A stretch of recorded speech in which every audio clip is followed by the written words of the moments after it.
Assalamualaikum warahmatullahi wabarakatuh. Perkenalkan, nama saya Nur Hasana Aprilia, MPM 2011070218. Di sini saya akan menjelaskan pertanyaan dari soal UTS yang telah diberikan oleh dosen saya. Yang pertama yaitu hubungan antara akhlak dan tasawuf dapat diuraikan yang diberikan oleh Harun Nadisyan. Menurutnya, mempelajari tasawuf sama saja kita seperti mempelajari Al-Quran dan hadis. Sebagaimana yang telah kita ketahui, dalam tasawuf ini masalah ibadah ini sangat menonjol, karena tasawuf ini pada hakikatnya melakukan serangkaian ibadah seperti sholat, puasa, zikir, haji, dan lain-lain. Dalam hubungan ini dikatakan bahwa Islam ini erat hubungannya dengan pendidikan akhlak. Ibadah dalam Al-Quran ini dikaitkan dengan takwa dan yang berarti melaksanakan ibadah dan menjauhi larangannya. Antara ilmu tauhid dan filsafat ini terdapat sangat erat hubungannya, sebab ilmu tauhid ini bercorak pada filsafat baik dari segi pikiran maupun metode, sehingga para ahli ini lebih condong mengatakan bahwa ilmu tauhid ini termasuk sebagai ilmu aliran filsafat. Yang kedua yaitu metode pembinaan akhlak, merupakan tumpuan dari perhatian pertama dalam Islam. Hal ini dapat kita lihat dari salah satu misi Rasulullah SAW. Yang utama adalah menyempurnakan akhlak yang mulia. Pembinaan Islam ini terhadap pembinaan akhlak ini dapat pula dilihat dari perhatian Islam terhadap pembinaan jiwa yang harus didahulukan daripada pembinaan fisik.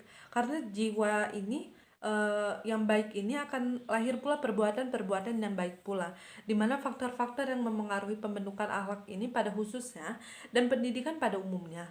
Dan faktor-faktor ini dapat kita lihat dari tiga aliran. Yang pertama ini yaitu menurut aliran dari nativisme. Menurutnya, faktor yang paling utama ini pembentukan ialah faktor pembawa diri yang berupa kecenderungan bakat, akal, dan lain-lain. Yang kedua yaitu aliran empirisme, di mana faktor ini memengaruhi terhadap pembentukan akhlak. Faktor yang ketiga yaitu faktor konvergensi, di mana faktor ini memengaruhi pembinaan akhlak, di mana ada dua faktor dari dalam yaitu potensi fisik, intelektual, dan hati faktor dari luar yaitu kedua orang tua, guru, serta masyarakat. Yang terakhir yaitu hubungan antara etika, moral, dan akhlak. Jika dilihat dari pengertiannya, etika sendiri menurut filsafat ini sering disebut sebagai ilmu yang menyelidiki mana baik dan mana yang buruk.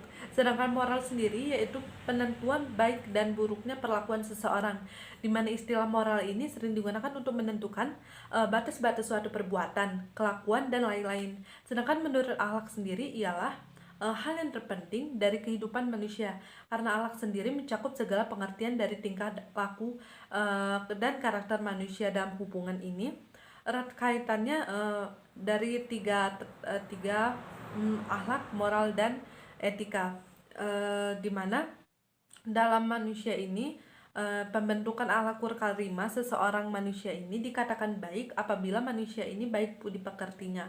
Contoh dari etika sendiri seperti pada kehidupan sehari-hari seperti etika berjalan, etika berbicara, etika makan, etika buang hajat, dan lain-lain. Cukup baiklah, itu dia jawaban yang bisa saya sampaikan. Apabila ada kesalahan saya mohon maaf. Saya akhiri. Wassalamualaikum warahmatullahi wabarakatuh.